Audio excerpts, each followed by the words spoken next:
ಈಗ ತೇಲ್ಸನ ಪ್ರಮೇಯದ ವಿಲೋಮ ಪ್ರಮೇಯದ ಹೇಳಿಕೆಯನ್ನು ನೋಡೋಣ. ಈ ವಿಲೋಮ ಪ್ರಮೇಯ ಅಂದರೆ ಏನು?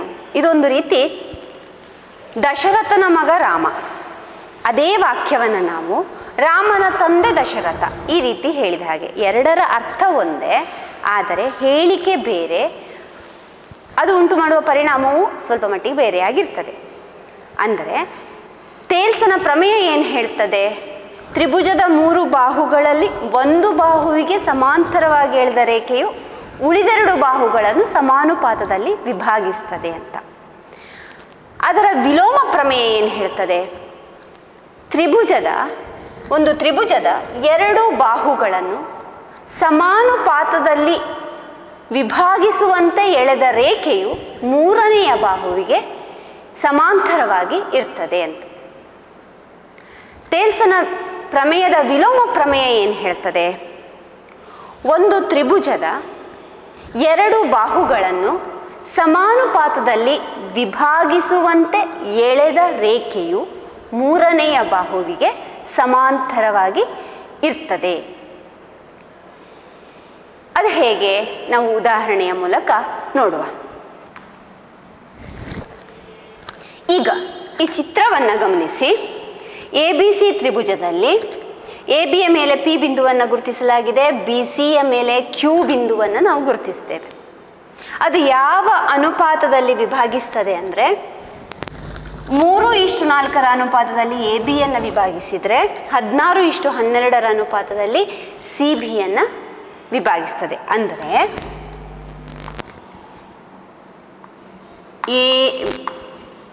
AP ಭಾಗಿಸು BP ಸಮ 3/4. ಆದರೆ CQ ಭಾಗಿಸು BQ ಅಂದರೆ 12/16. ಇದನ್ನು ನಾವು ಸರಳ ರೂಪಕ್ಕೆ ತಂದಾಗ 4ರ ಮಧ್ಯೆಯಲ್ಲಿ ಹೋಗ್ತದೆ.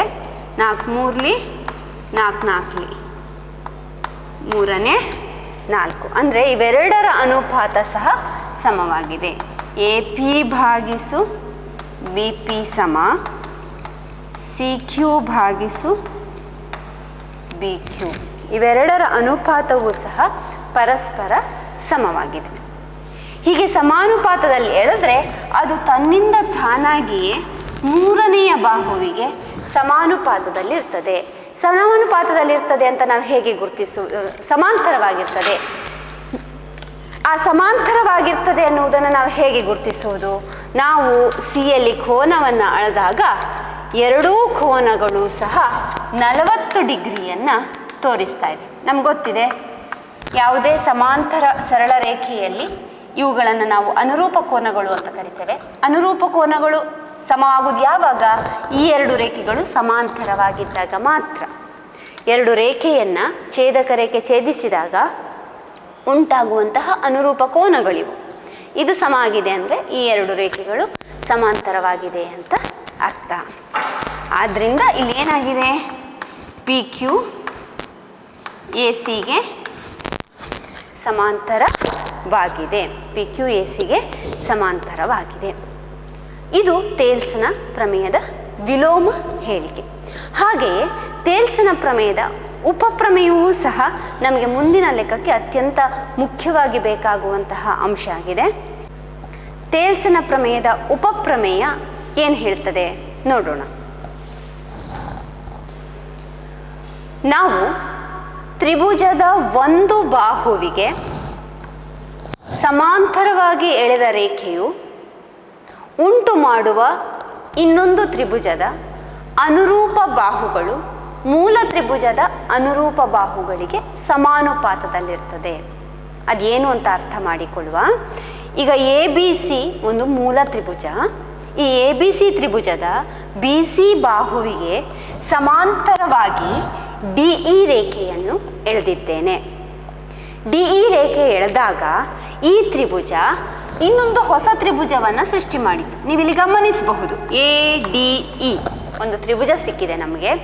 ಈಗ ADಯ ಅನುರೂಪ ಬಾಹುಗಳು ಅಂದರೆ AD ಬಾಹುವಿಗೆ AB ಬಾಹು, AE ಬಾಹುವಿಗೆ ಎ ಸಿ ಬಾಹು ಡಿ ಇ ಬಾಹುವಿಗೆ ಬಿ ಸಿ ಬಾಹು ಅನುರೂಪವಾಗಿದೆ.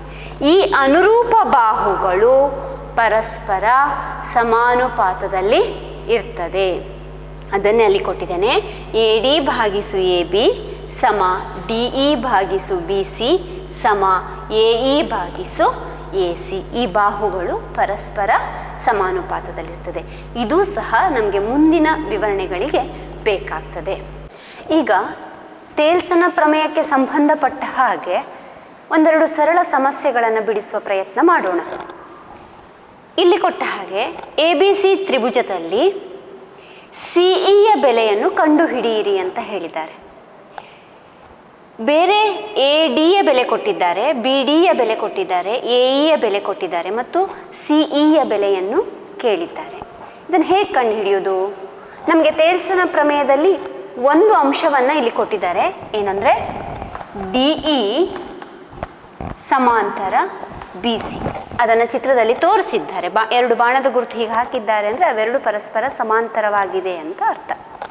ಇವೆರಡು ಸಮಾಂತರವಾಗಿದ್ದಾಗ ತೇಲ್ಸನ ಪ್ರಮೇಯ ಏನು ಹೇಳ್ತದೆ ಅಂದರೆ ಬಾಹುಗಳು ಸಮಾನುಪಾತದಲ್ಲಿ ವಿಭಾಗಿಸಲ್ಪಡ್ತದೆ. ಅಂದರೆ ನಮಗೆ ಸೂತ್ರ ಗೊತ್ತಿದೆ. ತ್ರಿಭುಜ ಎ ಬಿ ಸಿಯಲ್ಲಿ ಡಿ ಇ ಸಮಾಂತರ ಬಿ ಸಿ. ಆದ್ದರಿಂದ ಎ ಡಿ ಭಾಗಿಸು ಬಿ ಡಿ ಸಮ ಎ ಇ ಭಾಗಿಸು ಸಿ. ಈ ಅನುಪಾತವನ್ನು ಹೀಗೆ ತಗೊಳ್ಬೇಕು ಅಂತಿಲ್ಲ. ಎರಡೂ ಕಡೆಯಲ್ಲೂ ಸಹ, ಎರಡೂ ಭಾಗಗಳಲ್ಲೂ ಸಹ ನೀವು ವ್ಯುತ್ಕ್ರಮಗೊಳಿಸಿ ಸಹ ಇದನ್ನು ತಗೊಳ್ಬಹುದು. ಈಗ ಇದಕ್ಕೆ ಬೆಲೆ ಹಾಕಿದರೆ 1.5 ಭಾಗಿಸು 3 ಸಮ 1 ಭಾಗಿಸು ಸಿ ಇ ಅಂತ ಬರ್ತದೆ. ಇದನ್ನೇ ನಾನು ಓರೆ ಗುಣಾಕಾರದ ಮೂಲಕ ಸಿ ಇನ ಈಚೆ ತಗೊಂಡು ಹೋಗ್ತೇನೆ, 3ನ್ನು ಈಚೆ ತರ್ತೇನೆ. ಸಿ ಇ ಗುಣಿಸು 1.5 ಸಮ 1 ಗುಣಿಸು 3 ಹಾಗೆ ಬರಿತೇನೆ. ನನಗೆ ಸಿ ಇಯ ಬೆಲೆ ಬೇಕು. ಸಮ 3 3 ಭಾಗಿಸು 1.5. ನಮ್ಗೆ ಗೊತ್ತಿದೆ 1.5 3ರ ಅರ್ಧ ಅಂತ ಹೇಳಿ. ಹಾಗಾಗಿ ಉತ್ತರ ಎಷ್ಟು ಬರ್ತದೆ? ಸಿ ಸಮ 2 ಸೆಂಟಿಮೀಟರ್. ಈ ರೀತಿಯಾಗಿ ನಾವು ಬೆಲೆಯನ್ನು ಕಂಡುಹಿಡಿಯಬಹುದು. ಇನ್ನೊಂದು ಲೆಕ್ಕ ಈ ಥರ ಇದೆ. ಈ ತ್ರಿಭುಜದಲ್ಲಿ ತ್ರಿಭುಜ ಎ ಬಿ ಸಿಯಲ್ಲಿ ಎಕ್ಸ್ ವೈ ಸಮಾಂತರ ಬಿ ಸಿ ಆದಾಗ ಎ ವೈಯ ಬೆಲೆಯನ್ನು ನಾವು ಕಂಡುಹಿಡಬೇಕು.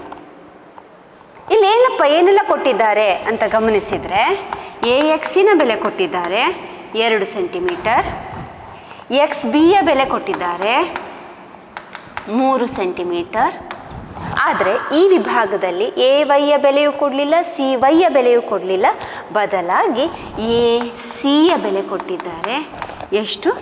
15 ಸೆಂಟಿಮೀಟರ್. ನಾವು ಇಲ್ಲಿ ಯಾವ ಪ್ರಮಾಣದಲ್ಲಿ ಬೆಲೆ ತಗೊಳ್ತೇವೋ ಅದೇ ಪ್ರಮಾಣದಲ್ಲಿ ಇಲ್ಲಿ ಸಹ ಬೆಲೆ ತಗೊಳ್ಬೇಕಾಗ್ತದೆ. ಇಲ್ಲಿ ಎ ಸಿಯನ್ನು ತಗೊಂಡಿದ್ದೇವೆ ಅಂದಮೇಲೆ ಈ ಕಡೆಯಲ್ಲೂ ನಾವು ಎ ಎಕ್ಸ್ ಅಥವಾ ಬಿ ಎಕ್ಸ್ನ ತಗೊಳ್ಳುವ ಬದಲಿಗೆ ಎ ಬಿಯ ಬೆಲೆ ಅದಕ್ಕೆ ಪೂರಕವಾದ ಬೆಲೆ ಎ ಬಿಯ ಬೆಲೆ. ಇಲ್ಲಿ ನಾವು ಉಪಯೋಗಿಸ್ತಾ ಇರುವಂಥದ್ದು ತೇಲ್ಸನ ಪ್ರಮೇಯದ ಉಪಪ್ರಮೇಯವನ್ನು. ಏನು? ಎಕ್ಸ್ ವೈ ಅನ್ನುವುದು ಬಿ ಸಿಗೆ ಸಮಾಂತರವಾಗಿ ಎಳೆದಾಗ ಏನಾಗುತ್ತೆ? ಎ ಎಕ್ಸ್ ಭಾಗಿಸು ಎ ಬಿ, ಎ ವೈ ಭಾಗಿಸು ಎ ಸಿ, ಇವುಗಳ ಅನುಪಾತ ಪರಸ್ಪರ ಸಮವಾಗಿರ್ತದೆ. ಉಂಟಾದ ತ್ರಿಭುಜದ ಒಂದು ಬಾಹುವಿಗೆ ಸಮಾಂತರವಾಗಿ ರೇಖೆಯನ್ನು ಎಳೆದಾಗ ಉಂಟಾದ ತ್ರಿಭುಜ ಇದು. ಅದರ ಬಾಹುವಿಗೂ ಮೂಲ ತ್ರಿಭುಜದ ಬಾಹುವಿಗೂ, ಅದರ ಬಾಹುವಿಗೂ ಮೂಲ ತ್ರಿಭುಜದ ಬಾಹುವಿಗೂ ಅನುಪಾತ ಪರಸ್ಪರ ಸಮವಾಗಿರ್ತದೆ. ಅದನ್ನು ಇಲ್ಲಿ ನಾವು ಸಾಧಿಸ್ತೇವೆ. ಎ ಎಕ್ಸಿನ ಬೆಲೆ ಏನು? 2 ಸೆಂಟಿಮೀಟರ್ ಗೊತ್ತಿದೆ.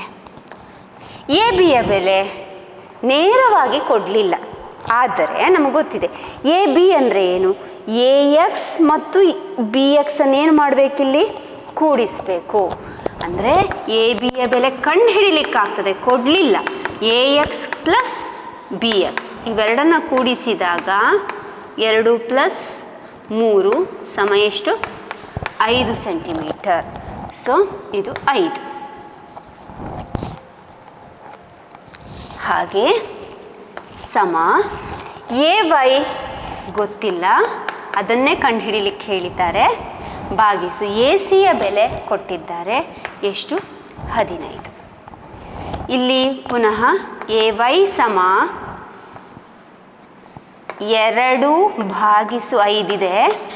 15 ಇಲ್ಲಿಂದ ಬಂದಾಗ ಅಂಶಕ್ಕೆ ಬರ್ತದೆ. 5 1 5 3 3 2 ಎಷ್ಟು? 6 ಸೆಂಟಿಮೀಟರ್. ಎ ವಿಯ ಬೆಲೆ 6 ಸೆಂಟಿಮೀಟರ್. ಈ ರೀತಿಯಾಗಿ ನಾವು ಬೆಲೆಯನ್ನು ಕಂಡುಹಿಡಿಲಿಕ್ಕೆ ಆಗ್ತದೆ. ಈಗ ನಿಮಗೆ ಮನೆಯಲ್ಲಿ ಮಾಡಲಿಕ್ಕೆ 2 ಸರಳವಾದ ಲೆಕ್ಕಗಳನ್ನು ಕೊಡ್ತೇನೆ. ತೇಲ್ಸನ ಪ್ರಮೇಯಕ್ಕೆ ಸಂಬಂಧಪಟ್ಟಾಗೆ ಇಲ್ಲಿ 2 ಸಮಸ್ಯೆಗಳಿವೆ. ಈ 2 ಸಮಸ್ಯೆಗಳನ್ನು ತೇಲ್ಸನ ಪ್ರಮೇಯದ ಆಧಾರದ ಮೇಲೆ ಸುಲಭವಾಗಿ ಬಿಡಿಸಬಹುದು.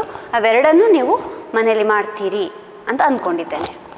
ತ್ರಿಭುಜ ಎ ಬಿ ಸಿಯಲ್ಲಿ ಪಿ ಕ್ಯೂ ಸಮಾಂತರ ಎ ಬಿ ಆಗಿದೆ. ಪಿ ಕ್ಯೂ ಅನ್ನೋದು ಎ ಬಿಗೆ ಸಮಾಂತರ ಆಗಿದ್ದರೆ 4 ಸಂಬಂಧಗಳನ್ನು ಕೊಟ್ಟಿದ್ದೇನೆ. ತೇಲ್ಸನ ಪ್ರಮೇಯದ ಚಿತ್ರದ ಸೂತ್ರ ಹೇಗುಂಟು ಅದನ್ನು ವಿಶ್ಲೇಷಿಸಿ. ಇದು ಇದಕ್ಕೆ ಸಮಾಂತರ ಆದರೆ ಉಳಿದ 2 ಬಾಹುಗಳು ಸಮಾನುಪಾತದಲ್ಲಿ ವಿಭಾಗಿಸಬೇಕು. ಅದನ್ನು ನೋಡಿ ಸರಿಯಾದ ಸಂಬಂಧವನ್ನು ನೀವು ಆರಿಸಬೇಕು. ಹಾಗೆಯೇ ಆ ಅನುಪಾತಗಳ ಇಲ್ಲಿ ಬೆಲೆಯನ್ನು ಕೊಟ್ಟಿದ್ದೇನೆ. ಎ ವೈ ಮತ್ತು ಸಿ ವೈಗಳ ಬೆಲೆ ಕೊಡಲಾಗಿದೆ. ಹಾಗೆಯೇ ಎ ಬಿ ಬಾಹುವಿನಲ್ಲಿ ಎ ಎಕ್ಸ್ ಮತ್ತು ಬಿ ಎಕ್ಸ್ನ ಬೆಲೆ ಕೊಡಲಾಗಿದೆ. ಆದರೆ ಪಿಯ ರೂಪದಲ್ಲಿದೆ ಇದು.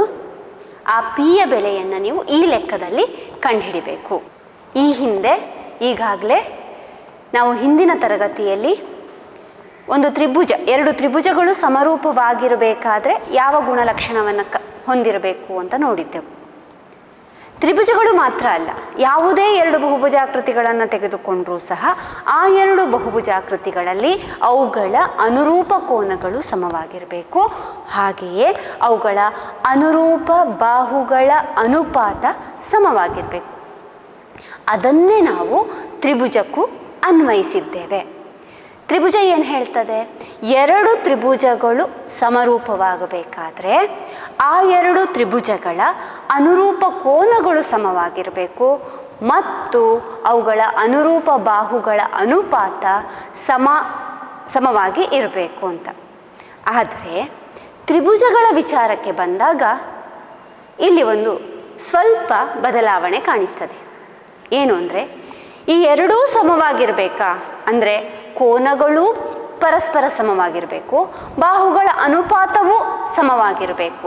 ಇವೆರಡನ್ನೂ ನಾವು ನೋಡಬೇಕಾದ ಅವಶ್ಯಕತೆ ಇದೆಯಾ ಅಂತ ನೋಡಿದರೆ ಇಲ್ಲ.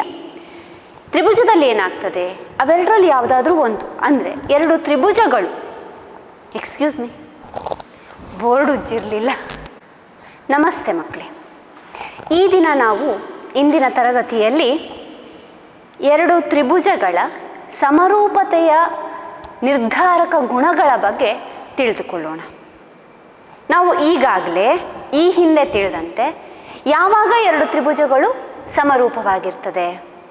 ಹೌದು, ಒಂದು ಅವುಗಳ ಅನುರೂಪ ಕೋನಗಳು ಪರಸ್ಪರ ಸಮವಾಗಿರಬೇಕು.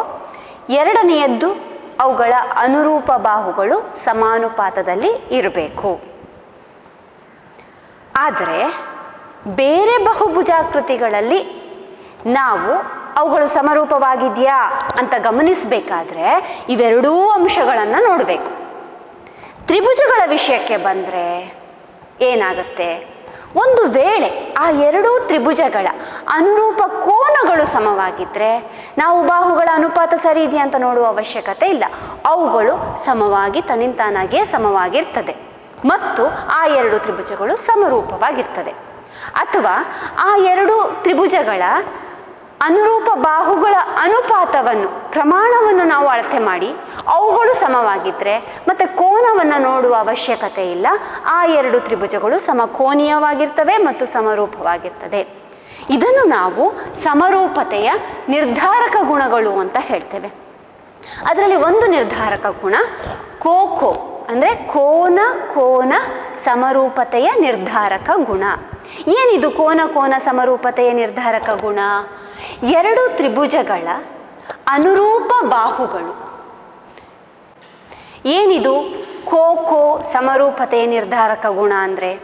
ಅದರ ಹೇಳಿಕೆ ಹೀಗಿದೆ: ಎರಡು ತ್ರಿಭುಜಗಳ ಅನುರೂಪ ಕೋನಗಳು ಸಮವಾಗಿದ್ದರೆ ಅವುಗಳ ಅನುರೂಪ ಬಾಹುಗಳ ಅನುಪಾತವು ಸಮವಾಗಿರ್ತದೆ ಮತ್ತು ಅವುಗಳು ಸರ್ವಸಮ ತ್ರಿಭುಜಗಳಾಗಿರ್ತವೆ. ಅಂದರೆ ನಾನು ಸುಮ್ಮನೆ ಇಲ್ಲಿ ಎರಡು ತ್ರಿಭುಜಗಳನ್ನು ಕೊಡ್ತೇನೆ ನಿಮಗೆ.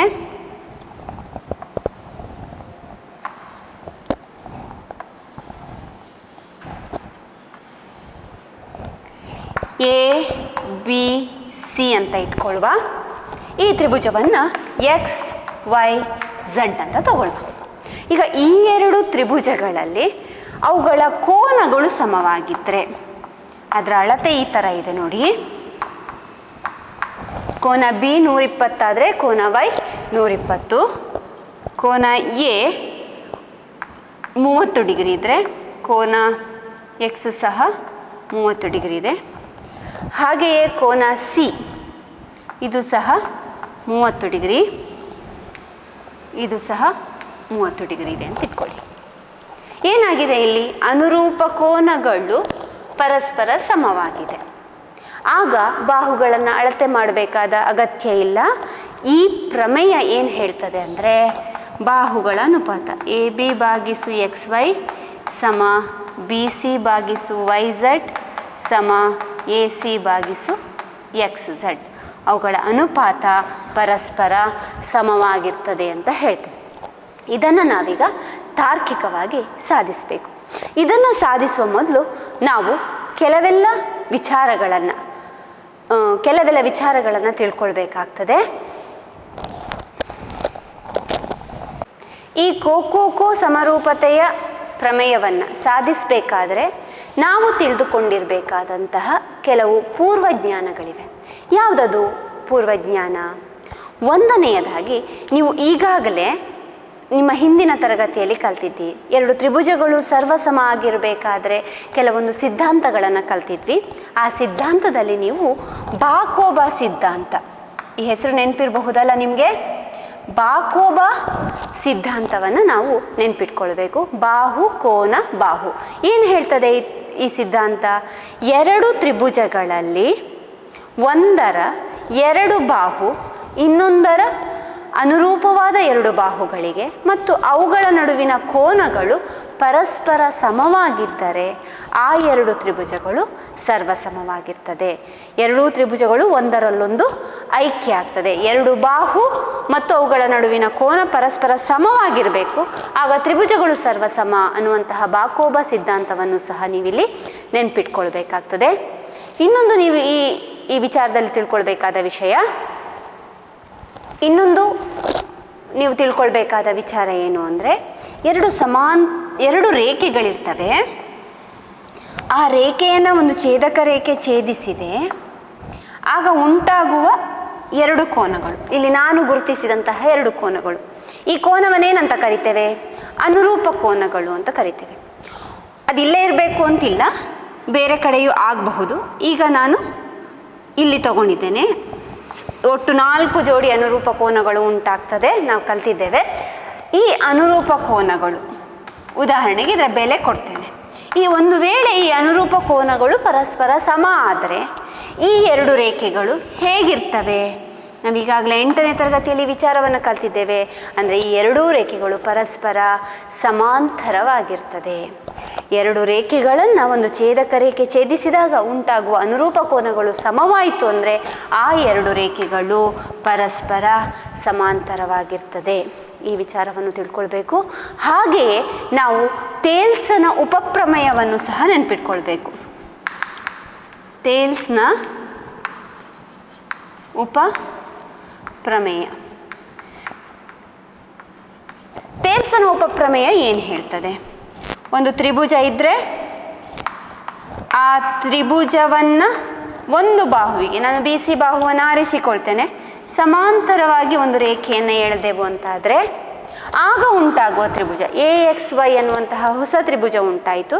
ಆ ಹೊಸ ತ್ರಿಭುಜದ ಬಾಹು ಮತ್ತು ಮೂಲ ತ್ರಿಭುಜದ ಬಾಹು ಪರಸ್ಪರ ಸಮಾನುಪಾತದಲ್ಲಿರ್ತದೆ. ಅಂದರೆ AX ಭಾಗಿಸು ಎ ಬಿ ಸಮ ಎ ವೈ ಭಾಗಿಸು ಎ ಸಿ ಸಮ ಎಕ್ಸ್ ವೈ ಭಾಗಿಸು ಬಿ ಸಿ. ಇದನ್ನು ಸಹ ನಾವು ಈ ಪ್ರಮೇಯವನ್ನು ಸಾಧಿಸಬೇಕಾದ್ರೆ ನೆನ್ಪಿಟ್ಕೊಳ್ಬೇಕಾಗ್ತದೆ. ಇದಲ್ಲದೆ ಇನ್ನೊಂದು ವಿಚಾರ ಇದೆ. ಸ್ವಯಂ ಸಿದ್ಧಗಳು ಕಲ್ತಿದ್ದೇವೆ. ಸ್ವಯಂ ಸಿದ್ಧ 1 ಏನು ಹೇಳ್ತದೆ? ಒಂದೇ ಅಂಶಕ್ಕೆ ಸಮನಾದ 2 ಅಂಶಗಳು ಪರಸ್ಪರ ಸಮವಾಗಿರ್ತದೆ. ಅದನ್ನು ಸಹ ಇಲ್ಲಿ ನಾವು ನೆನಪಿಸಿಕೊಳ್ಬೇಕಾಗ್ತದೆ. ಇದನ್ನು ಉಪಯೋಗಿಸಿಕೊಂಡು ಅತ್ಯಂತ ಸುಲಭವಾಗಿ ನಾವು ಕೋಕೋ ಸಮರೂಪತೆಯ ನಿರ್ಧಾರಕ ಗುಣ ಏನಿದೆ ಅದನ್ನು ಪ್ರಮೇಯದ ಮೂಲಕ ತೋರಿಸಬಹುದು. ಪ್ರಮೇಯದ ಮೊದಲನೇ ಹಂತ ನಮಗೆ ಗೊತ್ತಿರುವ ಹಾಗೆ ದತ್ತ, ಅಂದರೆ ಕೊಟ್ಟಿರುವ ಅಂಶಗಳೇನು ಅದನ್ನು ಪಟ್ಟಿ ಮಾಡಿ. ಅಲ್ಲೇನು ಹೇಳಿದ್ದಾರೆ? 2 ತ್ರಿಭುಜಗಳ ಅನುರೂಪ ಕೋನಗಳು ಸಮ. ಅಂದರೆ ತ್ರಿಭುಜ ಎ ಬಿ ಸಿ ಮತ್ತು ತ್ರಿಭುಜ ಡಿ ಇ ಎಫ್ಗಳಲ್ಲಿ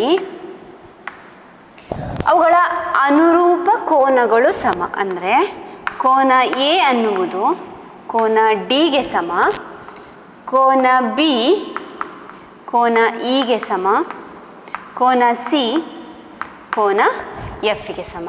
ಈ 3 ಕೋನಗಳು ಪರಸ್ಪರ ಸಮವಾಗಿದೆ. ಹಾಗಿದ್ರೆ ಈ ಸಮಕೋನೀಯ ತ್ರಿಭುಜಗಳನ್ನು ಇಟ್ಕೊಂಡು ನಾವೇನು ಸಾಧಿಸಬೇಕು? ಸಾಧಿಸುವ ಅಂಶವನ್ನು ಸಾಧನೀಯ ಅಂತ ನಾವು ಹೇಳ್ತೇವೆ. ಏನು ಸಾಧಿಸಬೇಕು ಅಂದರೆ ಅನುರೂಪ ಬಾಹುಗಳು ಸಮಾನುಪಾತದಲ್ಲಿರ್ತವೆ. ಸಾಧಾರಣವಾಗಿ ಪ್ರಮೇಯದ ಮೊದಲ ಅರ್ಧ ಹೇಳಿಕೆ ದತ್ತವಾಗಿರ್ತದೆ, ನಂತರದ ಅರ್ಧ ಹೇಳಿಕೆ ಸಾಧನೀಯವಾಗಿರ್ತದೆ. ಅನುರೂಪ ಬಾಹುಗಳ ಅನುಪಾತ ಸಮ. ಅನುರೂಪ ಬಾಹುಗಳು ಯಾವುದು? ಈಗ ಯಾವ ಕೋನಕ್ಕೆ ಯಾವ ಕೋನ ಸಮ ಅನ್ನೋದನ್ನು ಗುರುತಿಸುವ.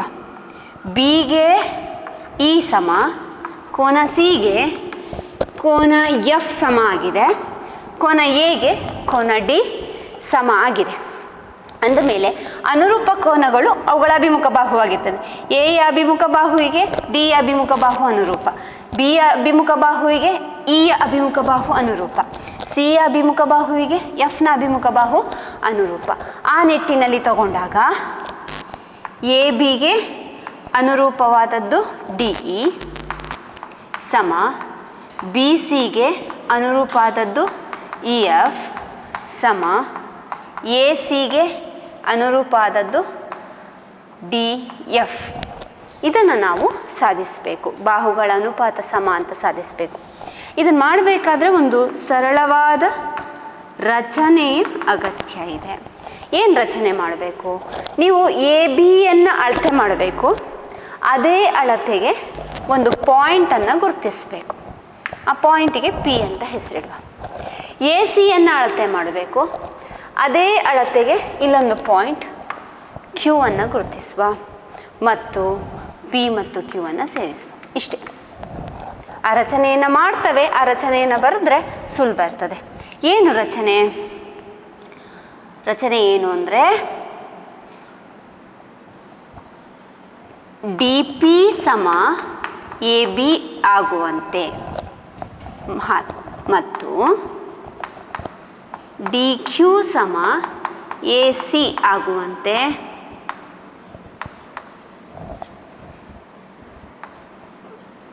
ಪಿ ಕ್ಯೂ ಪಿ ಮತ್ತು ಕ್ಯೂ ಬಿಂದುವನ್ನು ಗುರುತಿಸಿದ್ದೇವೆ.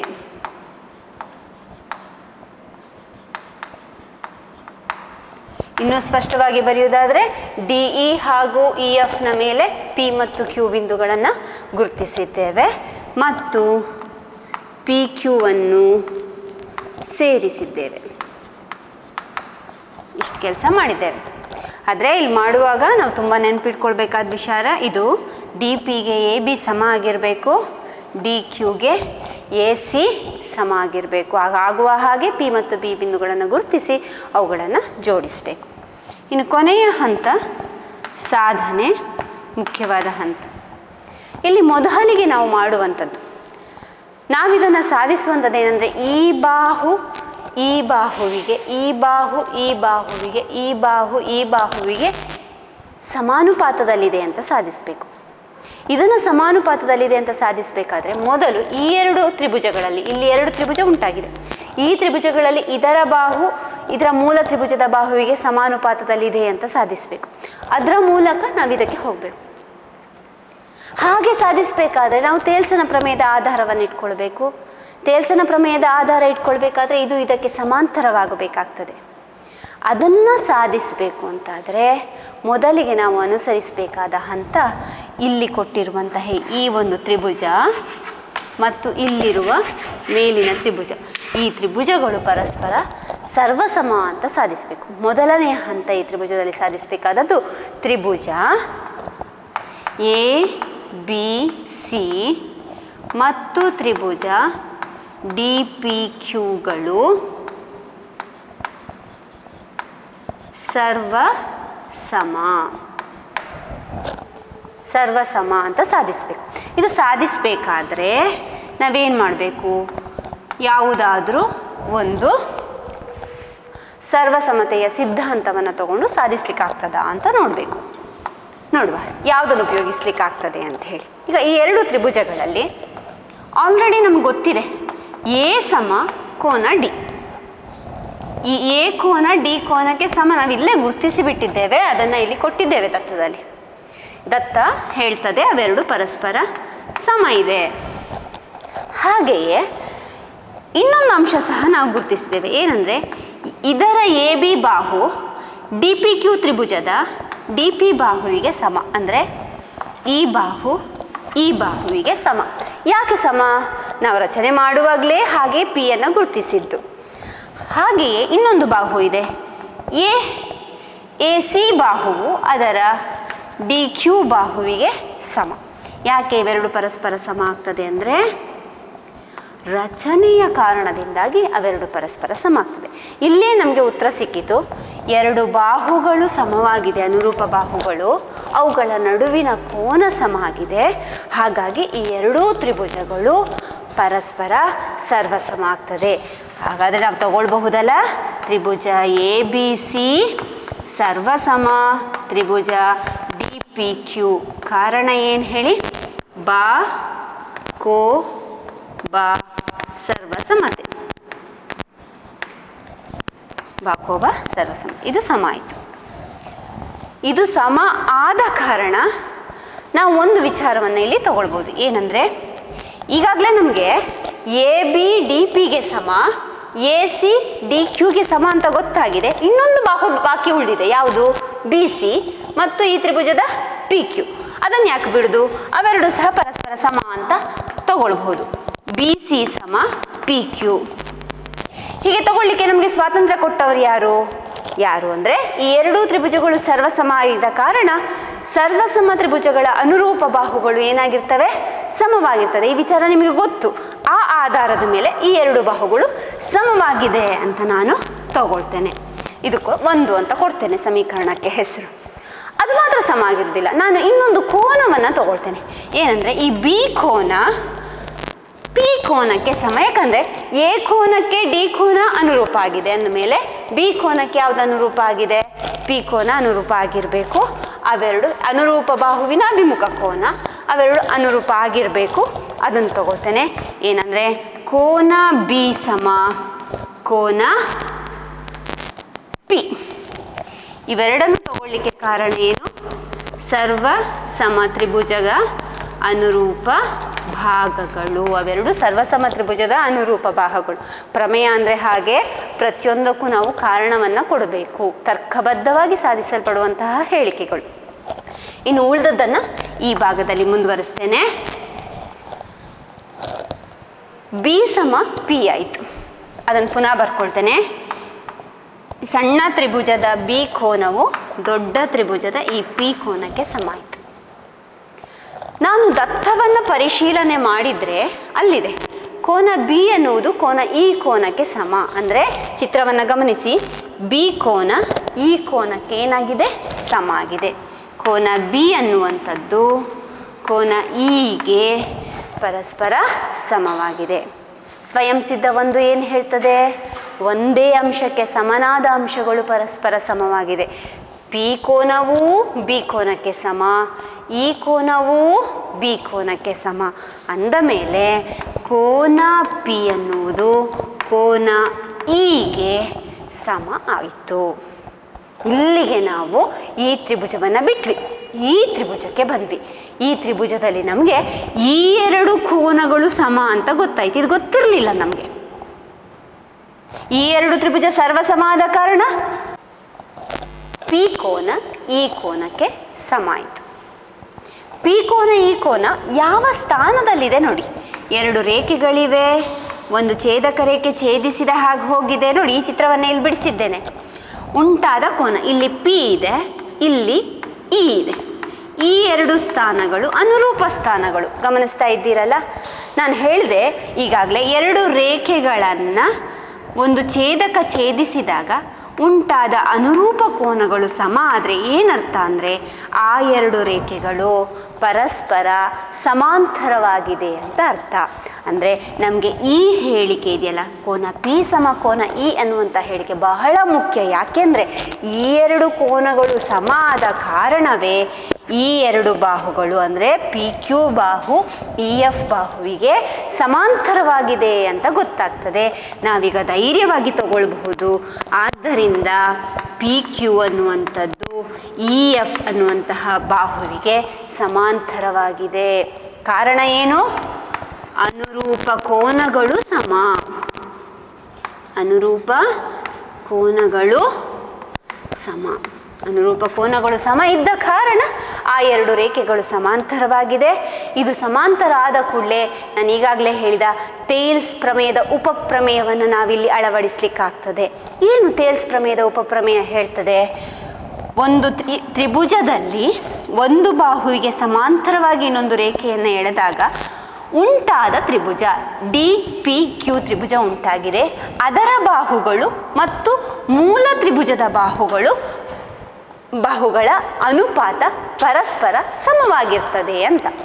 ಏನು ಉಂಟಾದ ತ್ರಿಭುಜ ಡಿ ಪಿ ಕ್ಯೂ, ಮೂಲ ತ್ರಿಭುಜ ಡಿ ಇ ಎಫ್, ಆ ಎರಡು ತ್ರಿಭುಜಗಳ ಬಾಹುಗಳ ಅನುಪಾತ ಸಮವಾಗಿರ್ತದೆ. ಡಿ ಪಿಗೆ ಅನುರೂಪವಾದ ಬಾಹು ಡಿ ಇ, ಅದು ಯಾವುದಕ್ಕೆ ಸಮ ಆಗಿರ್ತದೆ? ಪಿ ಕ್ಯೂಗೆ ಇ ಎಫ್ ಸಮ ಡಿ ಕ್ಯೂಗೆ ಡಿ ಕ್ಯೂಗೆ ಡಿ ಎಫ್. ಈ ಹೇಳಿಕೆ ನಮಗೆ ಥೇಲ್ಸನ ಪ್ರಮೇಯದ ಉಪಪ್ರಮೇಯದಿಂದ ಸಿಗ್ತದೆ. ಥೇಲ್ಸ್ನ ಉಪಪ್ರಮೇಯದ ಹೇಳಿಕೆ ಆಯಿತು. ಉಪಪ್ರಮೇಯದಿಂದ ಸಿಕ್ಕಿರುವ ಅಂಶ. ಇನ್ನು ನಮಗಿರೋದು ಒಂದು ಸಣ್ಣ ಕೆಲಸ. ನಾವೇನು ಈ ತ್ರಿಭುಜ ಮತ್ತು ಮೂಲ ತ್ರಿಭುಜವನ್ನು ಹೋಲಿಕೆ ಮಾಡಿದ್ದೀವಿ, ಈ ತ್ರಿಭುಜ ಇದಕ್ಕೆ ಸರ್ವಸಮ ಆದ ಕಾರಣ ಈ ತ್ರಿಭುಜದ ಬಾಹುಗಳ ಬದಲಿಗೆ ಈ ತ್ರಿಭುಜವನ್ನು ತೆಗೆದುಕೊಳ್ಳುವುದು. ಅಂದರೆ ಡಿ ಪಿಯ ಬದಲಿಗೆ ಎ ಬಿಯನ್ನು ತಗೊಂಡೆ. ಡಿ ಇ ಸಮ ಪಿ ಕ್ಯೂನ ಬದಲಿಗೆ ಬಿ ಸಿಯನ್ನು ತಗೊಳ್ಳುವ. ಬಿ ಸಿ ಭಾಗಿಸು ಇ ಎಫ್. ಡಿ ಕ್ಯೂನ ಬದಲಿಗೆ ಎ ಸಿಯನ್ನು ತಗೊಳ್ಳುವ ಡಿ ಎಫ್. ಅಲ್ಲಿಗೆ ನಾವು ಏನು ಸಾಧಿಸಬೇಕು ಅಂತ ಸಾಧನೀಯದಲ್ಲಿ ಬರೆದಿದ್ದೇವೆ. ಎ ಬಿ ಭಾಗಿಸು ಡಿ ಇ ಸಮ ಬಿ ಸಿ ಭಾಗಿಸು ಇ ಎಫ್ ಸಮ ಎ ಸಿ ಭಾಗಿಸು ಡಿ ಎಫ್. ಅದನ್ನು ಇಲ್ಲಿ ಸಾಧಿಸಿದ್ದೇವೆ. ಕಾರಣ ಈ ಎರಡು ತ್ರಿಭುಜಗಳು ಪರಸ್ಪರ ಸರ್ವಸಮ, ಆದ್ದರಿಂದ ಸಾಧಿಸಿದ್ದೇವೆ. ಈ ರೀತಿ ನಾವು ಎರಡು ಕೋನಗಳು ಸಮ ಇದ್ದರೆ ಸಾಕು, ಅವುಗಳ ಬಾಹುಗಳ ಅನುಪಾತ ಸಮವಾಗಿರ್ತದೆ ಅಂತ ತಿಳ್ಕೊಳ್ಬಹುದು. ಇಲ್ಲೊಂದು ಸಣ್ಣ ವಿಚಾರ ಮಕ್ಕಳೇ, ನೀವು ಗಮನಿಸಿದ್ದೀರಾ? ಕೋಕೋ ಸಮರೂಪತೆಯ ನಿರ್ಧಾರಕ ಗುಣ ಅಂತ ಕೊಟ್ಟಿದ್ದಾರೆ. ಕೋನ ಕೋನ ಕೋನ 3 ಸಲ ಕೋನವನ್ನು ಕೊಡಬಹುದು. ಇವೆರಡೂ ಒಂದೇ. ಯಾಕೆ ಈ ರೀತಿ ಇದನ್ನು ಕೇವಲ 2 ಸಲ ಕೋಕೋ ಅಂತ ಬಳಸಿದ್ದಾರೆ ಅಂದರೆ, ನಿಮಗೆ ಗೊತ್ತಿರಬಹುದು, ಯಾವುದೇ ಒಂದು ತ್ರಿಭುಜದಲ್ಲಿ 2 ಕೋನಗಳು ಸಮ ಆದರೆ 3ನೇ ಕೋನ ತನ್ನಿಂತಾನಾಗಿಯೇ ಸಮ ಆಗ್ತದೆ. ಯಾಕೆ? ತ್ರಿಭುಜದ 3 ಕೋನಗಳ ಮೊತ್ತ 180 ಆದ ಕಾರಣ 3ನೇ ಕೋನವೂ ಸಹ ತನ್ನಿಂತಾನಾಗಿಯೇ ಸಮ ಆಗ್ತದೆ.